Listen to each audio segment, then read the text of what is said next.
Tracy, when you are in this play, saying these lines night after night, as a playwright, what is it that you admire about Edward's craftsmanship here? When I'm in the play saying the lines night after night, I'm not really thinking as a playwright. I mean, hopefully I'm delivering a very challenging character, and I'm just sort of focused on the job at hand.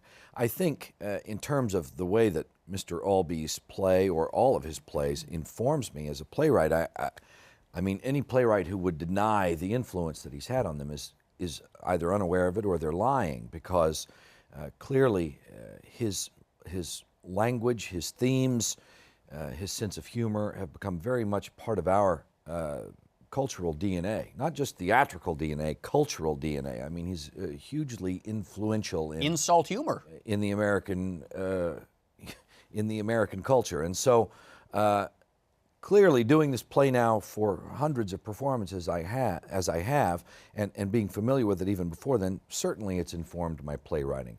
Though I have to say, on a night-by-night basis, no, I'm not thinking, oh geez, I'll be able to take this and use some element of this in my next play. Yeah. Well, I always admired this, just the way he orchestrates the tension.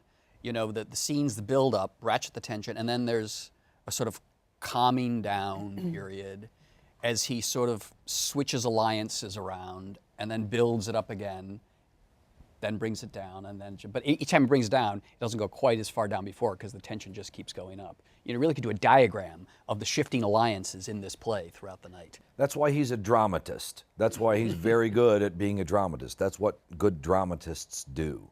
Yeah. They find a way to take their themes and their ideas and they render them in dramatic scenarios, and that's what Edward does beautifully, precisely, seemingly effortlessly in this play.